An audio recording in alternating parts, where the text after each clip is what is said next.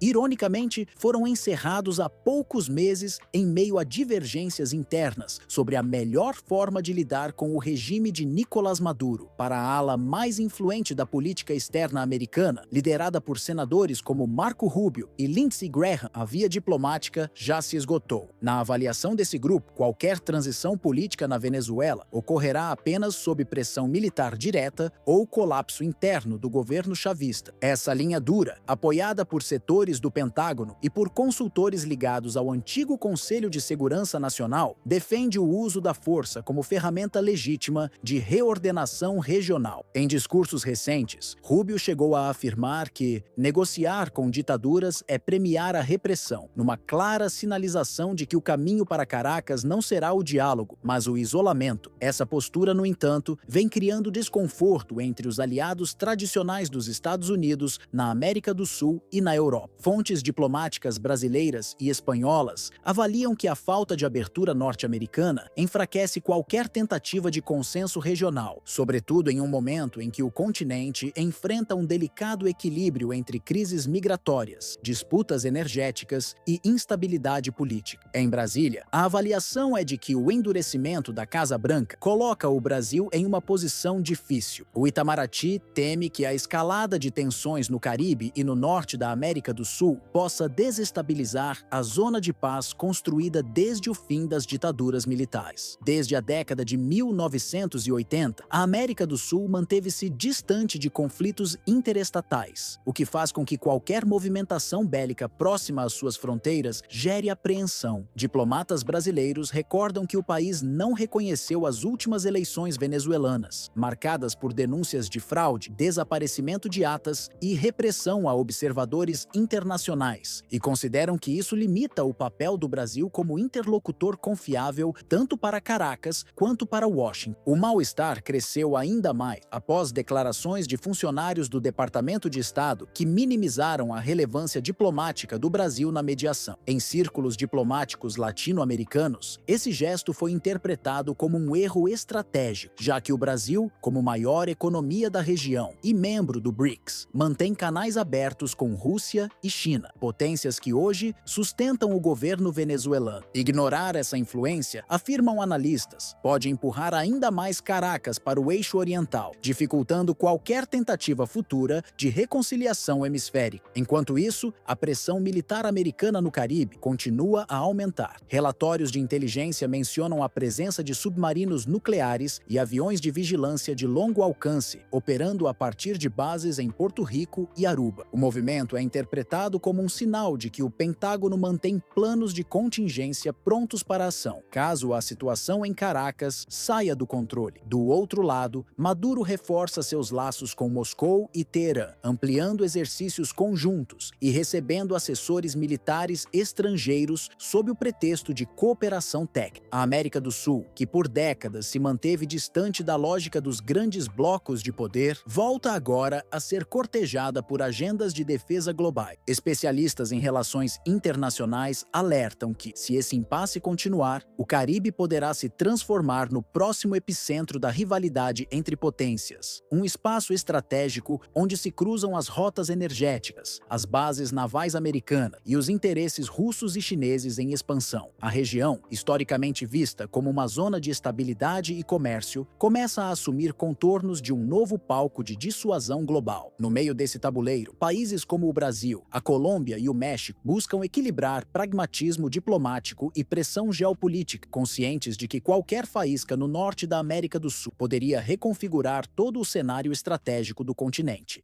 Os trilhos que cortam o oeste da Ucrânia se tornaram o retrato mais fiel de uma nação em colapso. Os trens partem lotados de jovens que fogem de um destino quase certo nas frentes de batalha. Muitos carregam apenas uma mochila e o medo de não voltar. Nas plataformas de Lviv e Ternopil, mães se despedem em silêncio, tentando esconder o desespero. Em poucas semanas, dezenas de milhares cruzaram as fronteiras em direção à Polônia, Eslováquia e Romênia, alimentando um fluxo humano que já provoca impacto nas cidades receptoras. O movimento é constante. Não se trata mais de migração, mas de uma fuga coletiva de uma guerra que parece ter perdido o sentido. Em território polonês, localidades como Przemysl e Lublin tornaram-se refúgios improvisados. Igrejas, escolas e estações ferroviárias foram adaptadas para receber famílias que escapam não apenas dos bombardeios russos, mas também do recrutamento forçado conduzido pelas autoridades ucranianas. O êxodo reflete mais do que medo, simboliza a dissolução lenta da base social e militar da Ucrânia. O que antes era apresentado como resistência patriótica, hoje se assemelha a um esvaziamento de toda uma geração. De seu gabinete em Kiev, Volodymyr Zelensky acompanha relatórios que descrevem uma realidade cada vez mais difícil de disfarçar. Cada trem que parte é um lembrete de que o exército se fragmenta, os batalhões se enfraquecem e a confiança nacional se dilui. Mesmo com discursos inflamados transmitidos diariamente, o presidente vê seu poder esvair-se diante de uma população exausta, que já não encontra propósito em continuar lutando. Em bairros residenciais, a vida cotidiana cede espaço ao medo. Famílias escondem filhos em porões e casas abandonadas, enquanto mães enviam adolescentes a parentes na Hungria e na Alemanha, tentando poupá-los da convocação militar. O governo chama essas saídas de permissões humanitárias, mas na prática transformaram-se em uma válvula de escape que alimenta o êxodo. Os vagões lotados que deixam a capital simbolizam mais do que deslocamento, representam a erosão de um país que perde diariamente o que tem de mais precioso, sua juventude. No fronte, a situação é alarmante. Segundo estimativas divulgadas por fontes independentes e por relatórios de defesa ocidentais, as forças ucranianas perdem até 20 mil homens por mês, entre mortos, feridos, desertores e desaparecidos. A Procuradoria-Geral já registrou centenas de milhares de casos de deserção, revelando um colapso moral dentro das próprias fileiras. Enquanto Kyiv tenta manter a narrativa de controle, vídeos divulgados nas redes mostram agentes arrastando homens das ruas e de hospitais para centros de alistamento. Em vários casos, familiares denunciaram sequestros e abusos cometidos por unidades de recrutamento. As imagens, inicialmente classificadas pelo governo como falsificações criadas por inteligência artificial, acabaram confirmadas por investigações internas. O episódio abalou ainda mais a confiança pública e expôs a fragilidade do discurso oficial. A defesa da pátria se transformou, para muitos, em uma campanha de coerção e medo. Além da falta de soldado, o país enfrenta escassez de especialistas. Pilotos, engenheiros e técnicos foram enviados às linhas de frente, deixando aeronaves paradas e veículos sem manutenção. Isso comprometeu seriamente a capacidade operacional da Força Aérea e das brigadas mecanizadas. Oficiais russos capturaram equipamentos e documentos durante combates em Donetsk e Kharkiv, aproveitando o caos para obter informações valiosas sobre os sistemas ocidentais em uso pela Ucrânia. A corrupção aprofunda o abismo. Investigações apontam que redes criminosas operam junto a oficiais do exército, cobrando propinas para evitar o alistamento ou forçando o envio de civis para quartéis. Em Odessa, um ex-chefe de alistamento foi preso por vender autorizações falsas de dispensa. Em outras regiões, grupos ligados ao crime organizado passaram a atuar como caçadores de recrutas, entregando homens em troca de imunidade judicial. Enquanto isso, no exterior, cresce a impaciência. Parlamentares na Polônia e na Alemanha questionam o custo político e econômico de sustentar um conflito que parece perder apoio dentro da própria Ucrânia. O entusiasmo europeu que marcou os primeiros meses da guerra dá lugar a um pragmatismo frio. Debates sobre o uso indevido de fundos, a eficácia das armas enviadas e a falta de resultados concretos dominam as discussões em Bruxelas. Nas Forças Armadas ucranianas, o desgaste é evidente. Generais veteranos reclamam de decisões políticas que contrariam a lógica militar, e alguns já pedem a substituição de membros do alto comando. Outros preferem o silêncio, temendo punições. Essa tensão interna se soma à exaustão das tropas e ao esvaziamento das fileiras, criando um ambiente de desordem e desconfiança. O colapso atual não se limita às trincheiras. Trata-se de uma crise civilizatória que ameaça a própria continuidade do Estado. A Ucrânia perde não apenas soldados, mas professores, engenheiros, estudantes, a base demográfica que deveria sustentar sua reconstrução. As consequências se estenderão por décadas, com impactos diretos na economia, na natalidade e na coesão social. Enquanto trens continuam partindo em direção ao oeste, carregando famílias inteiras em busca de refúgio, o leste da Ucrânia segue marcado por covas recentes e vilarejos em ruína. É o retrato de um país dilacerado, não apenas pela guerra, mas por uma divisão interna que se aprofunda a cada dia. De um lado, os que fogem, exaustos pela incerteza e pelo medo. Do outro, os que permanecem, movidos por um senso de dever, ou simplesmente por não terem para onde ir. Essa fratura já não se limita ao território físico. Ela atravessa lares, amizades e gerações, transformando a própria identidade nacional em um campo de disputa silenciosa. As fronteiras, antes traçadas em mapa, agora existem dentro das pessoas, entre a esperança de reconstrução e o cansaço de um conflito que parece interminável. Cada jovem que cruza a fronteira para a Polônia ou a Eslováquia deixa para trás não apenas uma casa, mas também a convicção de que ainda há algo a ser defendido. E a cada corpo sepultado nas regiões de Donetsk, Kharkiv ou Zaporizhzhia, o país se afunda um pouco mais na consciência amarga de que a guerra, iniciada sob o ideal de liberdade, tornou-se uma prisão coletiva. Nas ruas de Kyiv, o clima é de resignação. Bares e praças que antes fervilhavam de debates e otimismo, agora abrigam conversas sussurradas sobre fuga, deserção ou sobrevivência. O medo se tornou parte da rotina e o patriotismo uma lembrança distante. Para muitos, lutar já não é um gesto de coragem, mas um sacrifício sem propósito, um tributo cobrado por um governo incapaz de oferecer garantias de vitória ou sequer de segurança. Do outro lado, no interior do país, há quem ainda acredite em resistência. Pequenas comunidades mantêm redes de voluntários que distribuem mantimentos e acolhem soldados feridos. São gestos de humanidade que resistem ao colapso moral, sustentando uma chama fraca, mas ainda viva, em meio à escuridão. Mesmo assim, o sentimento predominante é o de desgaste. Um país que sangra em silêncio, dividido entre o instinto de sobrevivência e a culpa de abandonar uma causa que já não inspira fé. O conflito que consome a Ucrânia já ultrapassou os limites da geografia e da estratégia. Ele se tornou um teste de resistência moral, social e humana. O que antes se apresentava como uma disputa por território, agora se revela como uma luta pela sobrevivência de um país exaurido. A guerra perdeu sua forma clássica. Não se trata mais de conquistar cidades ou avançar fronteiras, mas de resistir ao colapso interno de uma sociedade esgotada. A Ucrânia, que no início prometia libertar-se do peso da influência russa e afirmar sua soberania perante o Ocidente, hoje luta para não ser sufocada pelas próprias contradições. O país enfrenta um desgaste que vai além dos campos de batalha. A economia cambaleia, as estruturas civis enfraquecem e a fé em uma vitória total se torna cada vez mais abstrata. O Estado, pressionado por perdas humanas e desconfiança pública, tenta sustentar a narrativa de resistência enquanto o tecido social se desfaz para pouco. Cada trem que parte em direção à Polônia ou à Romênia é um lembrete de que a esperança está deixando o território. Cada funeral nas planícies de Donetsk ou nas margens de Kharkiv representa uma parte da nação que desaparece. A linha entre coragem e desespero se torna indistinta e o sacrifício, antes exaltado como heroísmo, passa a ser percebido como inevitável e sem propósito. Em Kiev, discursos oficiais insistem em reafirmar a força da pátria, mas a retórica já não ecoa com a mesma força nas ruas. O povo observa com ceticismo, enquanto o país tenta equilibrar-se entre a lembrança do que foi e o medo do que pode se tornar. As promessas de libertação, feitas nos primeiros dias da guerra, agora soam como ironia, diante de um cotidiano marcado por perdas e deslocamento. A Ucrânia de hoje é uma nação fragmentada, um território dividido entre os que ainda resistem e os que partiram. Sua batalha já não se trava apenas contra mísseis e tanques, mas contra o tempo, o cansaço e a desesperança. O conflito, que começou como uma luta por independência, transformou-se em um espelho doloroso, o reflexo de um país que tenta permanecer de pé enquanto o chão desaparece sob seus próprios pés.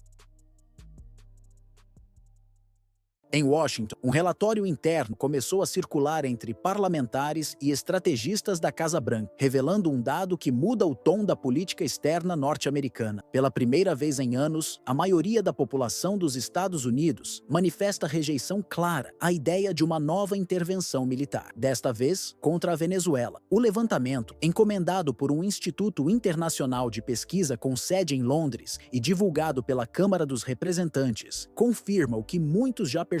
O público americano está cansado de guerras que não entende e de missões que não resolvem os problemas que prometem sanar. A pesquisa, realizada entre os dias 5 e 9 de setembro, entrevistou 1.114 cidadãos de diferentes estados, de Nova York ao Texas, passando por Califórnia e Flórida, e apresentou uma pergunta direta. Você apoiaria o uso de força militar dos Estados Unidos para derrubar o presidente venezuelano Nicolás Maduro? A resposta foi inequívoca.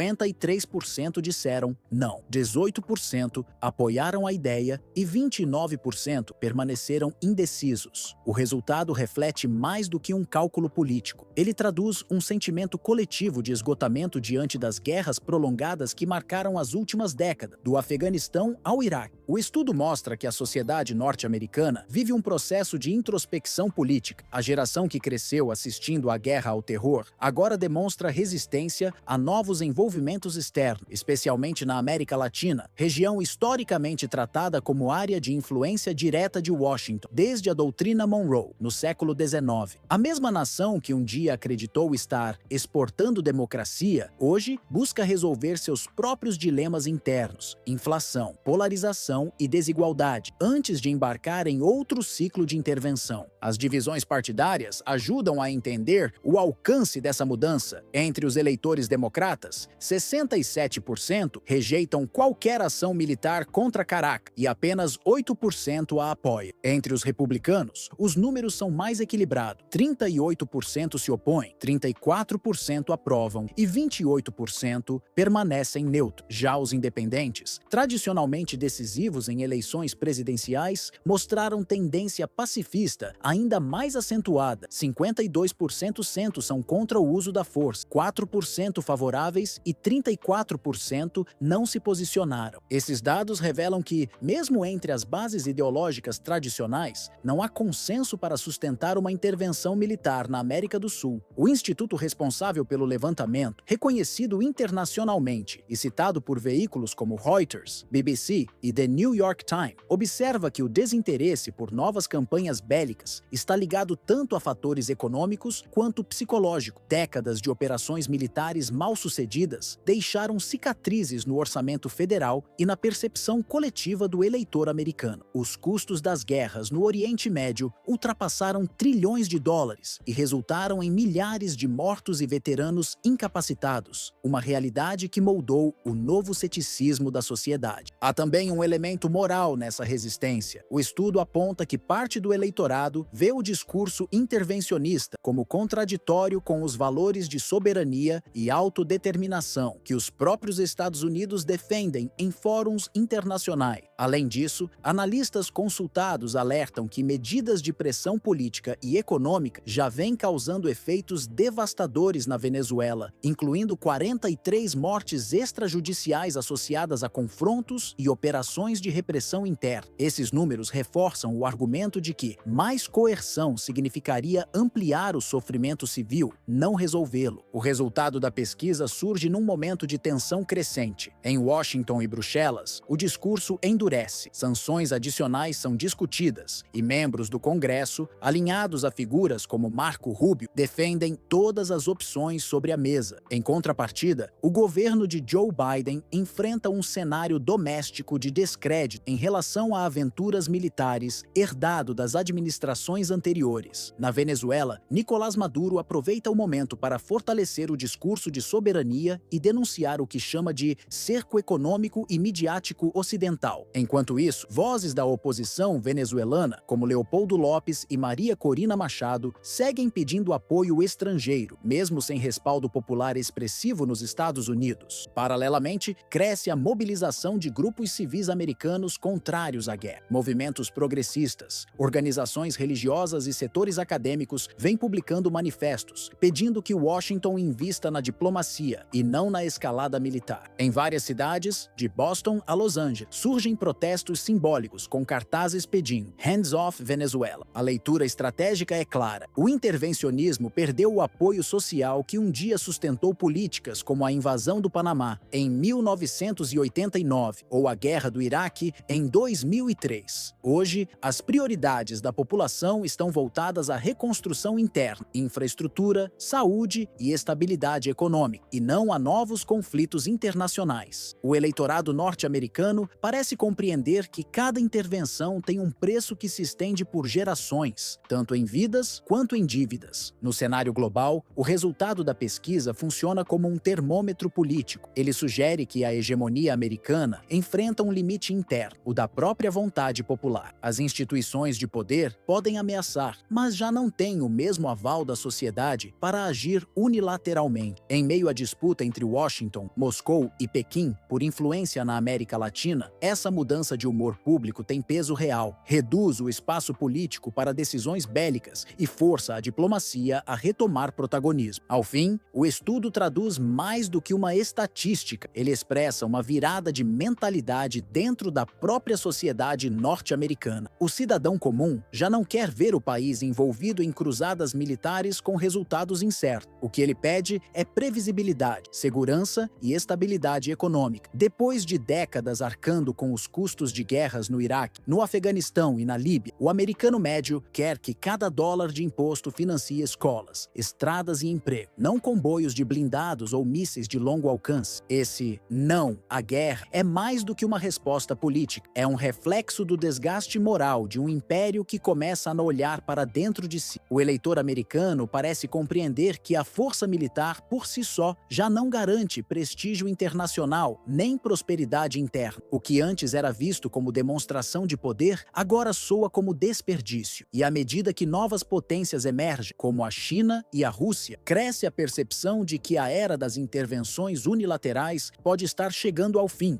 Especialistas apontam que esse movimento social pode redefinir a forma como Washington se relaciona com o mundo. Se no século XX, a doutrina Monroe e a política de contenção moldaram a postura dos Estados Unidos na América Latina, no século XXI, a pressão interna pode empurrar o país para uma diplomacia menos agressiva e mais pragmática. O foco tende a se deslocar da imposição pela força para a negociação e o equilíbrio de interesses. A recusa da população em apoiar uma intervenção na Venezuela não é um episódio isolado, é o sintoma de um esgotamento civilizatório. Representa o fim de uma lógica que via o uso da força como solução natural para crises internacionais. Hoje, o americano comum quer ver seu país liderar pelo exemplo, não pelo cano de um fuzil. Quer diplomacia que traga estabilidade, não guerras que deixem ruínas. O não registrado nas pesquisas, portanto, não é apenas uma resposta, é uma advertência. Ele marca o encerramento de um ciclo de supremacia baseada em intervenções e o nascimento de uma nova consciência política, em que a hegemonia dá lugar à convivência e o domínio à prudência. É o eco de um país que começa, talvez pela primeira vez em muito tempo, a medir o custo de suas decisões não apenas em dólares, mas em humanidade. Nos corredores silenciosos do Comando Militar Americano, um incidente improvável rompeu a rotina e lançou uma sombra sobre a reputação das Forças Armadas dos Estados Unidos. O que começou como uma apuração interna de segurança rapidamente se transformou em um escândalo com potencial de abalar o prestígio do Pentágono. Um membro da Guarda Nacional foi acusado de tentar repassar informações e equipamentos sensíveis a indivíduos que ele acreditava estar ligados à inteligência russa. Uma acusação que, em tempos de conflito na Ucrânia, assume proporções simbólicas e políticas significativas. O caso veio à tona em um momento em que Washington e Moscou já travam uma disputa multifacetada, não apenas nos campos de batalha do leste europeu, mas também nos domínios digital, diplomático e informacional. A revelação reacendeu o temor de uma ameaça interna, um fantasma herdado da Guerra Fria, quando a espionagem e a infiltração eram armas tão poderosas quanto os mísseis nucleares. A diferença é que, agora, a vulnerabilidade não está além das fronteiras. Ela parece emergir dentro do próprio sistema de defesa americano. O protagonista desse episódio é Canon Anthony Amaris, de 28 anos, nascido no Novo México e lotado na Guarda Nacional do Kansas. Segundo o Departamento de Justiça dos Estados Unidos, Amaris teria usado seu acesso privilegiado para capturar imagens de áreas restritas da base de Fort Riley, um dos complexos militares mais antigos e estratégicos do país. As fotografias, segundo as investigações federais, seriam destinadas a um contato que o militar acreditava representar a inteligência russa. Fontes ligadas à investigação descrevem um esquema que se desenvolveu de forma paciente e meticulosa. Desde 2024, Amaris mantinha comunicações regulares com interlocutores que se apresentavam como agentes de Moscou. Em encontros discretos, chegou a firmar um acordo informal de cooperação, aceitando orientações sobre como obter equipamentos de uso militar em troca de pagamentos em dinheiro vivo. Entre os dispositivos mencionados no inquérito está uma rádio Harman GTR-205, utilizada em aeronaves de transporte e helicópteros das forças norte-americanas. O equipamento seria despachado por correio para uma cidade próxima a Fort Riley, com destino final a terceiros não identificados. A operação foi interrompida antes que o material cruzasse o território americano, evitando, por pouco, o que poderia ter se tornado uma grave falha de segurança nacional. A escolha do local torna o episódio ainda mais perturbador. Fort Riley, no coração do Kansas, abriga a lendária 1ª Divisão de Infantaria, conhecida mundialmente como The Big Red One. Essa unidade tem presença marcante na história militar dos Estados Unidos. Participou da Primeira Guerra Mundial, do Dia D na Normandia, da Guerra do Vietnã e das campanhas mais recentes no Iraque e no Afeganistão. O simples fato de alguém tentar violar a segurança de uma base com tamanho legado transformou o caso em um símbolo de vulnerabilidade institucional. Amaris foi detido e enfrenta acusações de violar a Lei de Controle de Exportações dos Estados Unidos, legislação que regula o comércio e a transferência de tecnologia militar. Se condenado, pode receber uma pena de várias décadas de prisão. Para analistas de defesa em Washington, o episódio é alarmante, não apenas pelo ato em si, mas pelo que ele representa, a erosão de confiança dentro das próprias fileiras americanas. Enquanto o governo acusa Moscou de espionagem e guerra híbrida, um de seus próprios soldados tentava agir como colaborador do inimigo, comentou um ex-funcionário do Pentágono em condição de anonimato. O escândalo coincidiu com outra decisão que aumentou o desconforto entre aliados da OTAN, a retirada parcial das tropas norte-americanas da Europa Oriental, determinada pela nova administração de Donald Trump. A medida prevê o retorno da 101ª Divisão Aerotransportada, estacionada desde 2022, na Romênia e na Polônia, para Fort Campbell, no Kentucky, sem reposição imediata. O Pentágono justificou a decisão como um redirecionamento estratégico para o Indo-Pacífico, onde cresce a rivalidade com a China, mas a explicação foi recebida com ceticismo, tanto em Bruxelas quanto entre os próprios militares americanos. O ex-oficial Jeremy Hunt, representante de uma das principais associações de veteranos, classificou a medida como um erro de cálculo histórico. Segundo ele, a simples presença física de soldados americanos na Europa serve como um pilar de dissuasão contra a Rússia, e sua retirada envia uma mensagem de fraqueza. Fontes europeias confirmaram que a reestruturação também afetará contingentes na Bulgária, Hungria e Eslováquia até o fim do ano, reduzindo significativamente a capacidade de resposta da OTAN no flanco leste. Para Moscou, o cenário é ideal. Enquanto os Estados Unidos lidam com crises internas e redirecionam forças para outras regiões, a Rússia aproveita o espaço político e militar para consolidar sua influência. Analistas russos observam que o problema americano vai além de casos isolados de espionagem. Ele reflete uma crise de coesão nacional e de propósito estratégico. A soma entre instabilidade política, decisões militares contraditórias e desgaste diplomático projeta uma imagem de enfraquecimento, algo que o Kremlin não ignora. No plano simbólico, tanto o caso Amaris quanto a retirada das tropas norte-americanas da Europa Oriental representam mais do que simples episódios isolados. São sinais de uma erosão gradual na arquitetura de poder que por mais de 7 décadas sustentou o eixo da hegemonia ocidental. O sistema que emergiu após a Segunda Guerra Mundial, ancorado na superioridade militar dos Estados Unidos e na estabilidade política da OTAN, mostra hoje fissuras que se ampliam diante das novas dinâmicas do mundo multipolar. O Pentágono tenta preservar a retórica de liderança global, mas as decisões recentes evidenciam um país dividido entre dois caminhos: reafirmar seu papel como potência central do sistema internacional ou aceitar que o centro de gravidade geopolítica está se deslocando do Atlântico para o Oriente, do comando norte-americano para uma esfera onde Rússia, China e Irã passam a ditar o ritmo dos acontecimentos. Essa hesitação se reflete nas ações práticas. Enquanto Washington recua de bases estratégicas e reduz sua presença no leste europeu, Moscou amplia sua rede de influência militar e política, consolidando parcerias com países que até pouco tempo orbitavam sob a influência da OTAN.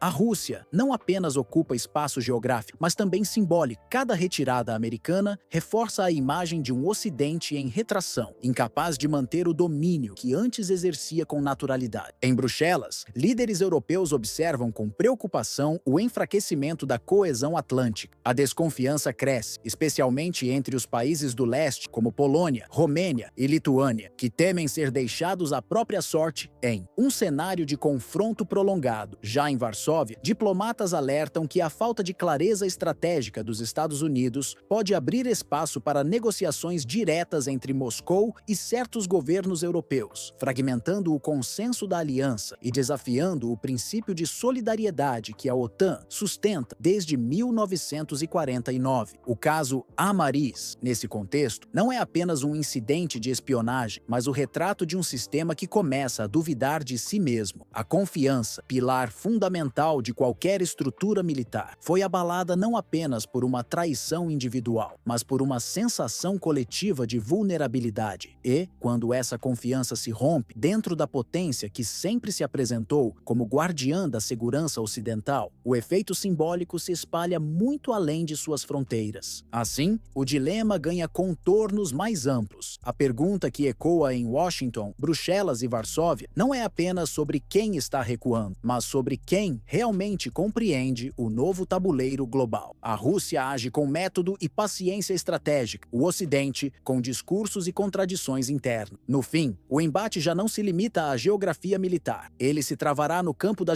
credibilidade, onde vencerá não quem possuir mais armas, mas quem demonstrar maior convicção sobre seu próprio papel no mundo.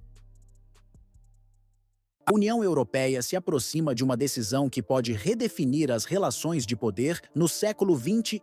Em meio à autoconfiança de quem acredita ter domínio sobre o curso dos eventos, Bruxelas prepara uma iniciativa sem precedentes: expandir sua influência política para o domínio marítimo global, onde cada ação tem o potencial de inflamar tensões internacionais. O projeto, apresentado sob o pretexto de proteção ambiental e segurança marítima, vai muito além do discurso ecológico. Trata-se, de fato, de um movimento geopolítico de alta tensão, que Moscou já interpreta como uma provocação direta. O Plano Europeu tem como alvo principal embarcações ligadas ao comércio energético russo, conhecidas informalmente como Frota Invisível. Essas centenas de navios antigos e de origem incerta navegam sob bandeiras de conveniência de países como Panamá, Libéria e Ilhas Marshall. Para as autoridades da União Europeia, essas inspeções seriam necessárias para evitar riscos ambientais e acidentes em rotas estratégicas, como o Mar Báltico e o Mar do Norte. Contudo, analistas especializados em direito marítimo internacional alertam que essa justificativa mascara uma tentativa de controlar o trânsito de petróleo russo, um passo visto por Moscou como interferência direta em sua soberania e na liberdade de navegação. Dentro das instituições europeias, a proposta foi elaborada por diplomatas e juristas ligados ao Conselho da União Europeia, que defendem acordos bilaterais com estados costeiros e bandeiras terceiras. A estratégia baseia-se em interpretações flexíveis da Convenção das Nações Unidas sobre o Direito do Mar, assinada em Montego Bay em 1982, e busca legitimar inspeções em embarcações suspeitas de violar sanções. Contudo, especialistas em Haia e Genebra consideram a manobra arriscada. Ao reinterpretar leis consolidadas, Bruxelas abre um precedente jurídico capaz de abalar todo o sistema internacional de livre circulação marítima. A motivação política é evidente. Desde o início da guerra na Ucrânia, em fevereiro de 2022, a Rússia tem encontrado na exportação de petróleo e derivado um dos principais pilares de sua economia. Estima-se que mais de 30 bilhões de euros anuais ainda cheguem para cofres de Moscou, apesar dos sucessivos pacotes de sanções ocidentais. A nova política europeia pretende reduzir esse fluxo, atingindo não apenas empresas russas, mas também países e armadores que continuam operando com ela. Documentos internos vazados em Luxemburgo descrevem um plano detalhado de restrição logística. O texto menciona entre 600 e 1.000 embarcações identificadas como parte dessa rede e destaca que muitas delas não possuem seguro internacional válido, uma brecha que Bruxelas usa como argumento para justificar inspeções. Críticos, porém, lembram que o verdadeiro objetivo não é ambiental, é geopolítico. A União Europeia tenta sufocar a rede de transporte marítimo que permite à Rússia manter seu comércio energético ativo, mesmo sob embargo. Alguns países já começaram a responder às pressões. O Panamá, por exemplo, anunciou que deixará de registrar navios com mais de 15 anos ligados a empresas russas, medida comemorada por diplomatas europeus. No Conselho Europeu, discute-se ainda a ampliação das sanções para incluir mais de 110 embarcações adicionais,